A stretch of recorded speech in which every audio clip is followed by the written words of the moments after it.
raising poultry or cattle, those that raise cattle for us. Why isn't the aid being distributed based on need? Like the You know, vaccine. why is farming becoming a racial issue in the country? You know, when I think of farmers, there's not enough good things you could say about each and every single farmer. I mean, next time you're in a grocery store, just take a good look. All the relatively inexpensive fruits, vegetables, all the other products, we can thank our farmers and those guys that pack the trucks and the guys that drive the trucks. Our own Sarah Carter had a chance to speak with two farmers directly impacted by the pandemic, will not be receiving anything under this new criteria. Oh Sarah. boy, they sure are mighty mad. That's right, Sean. I was so fortunate to be able to spend the day with Matt and Kelly Griggs at their farm here in Humboldt, Tennessee. It was quite an extraordinary day. You get to see how much effort farmers put into the farming that feeds us, that clothes us. And here they're row farmers, so they grow cotton and soy.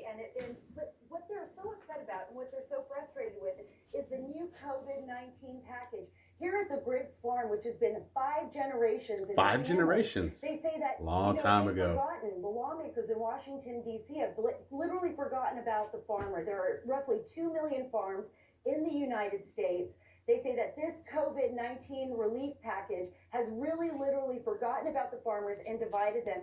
Here's what they had to say.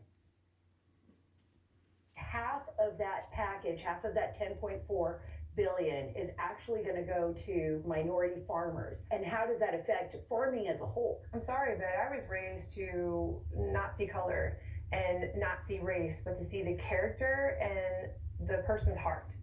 That's how I was raised. That's how the farming community sees each other, is a character.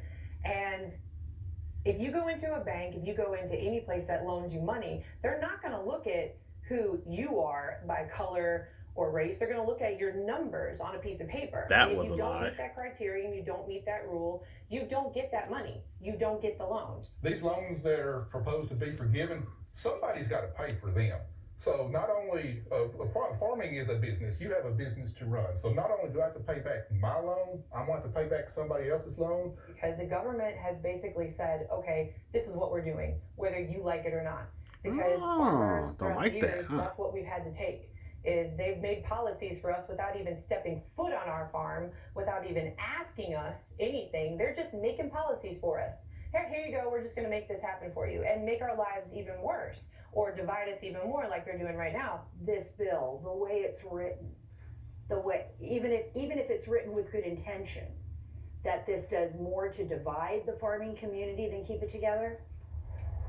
I think this bill, as it's written, could not only promote division in the farming community, just in people in general.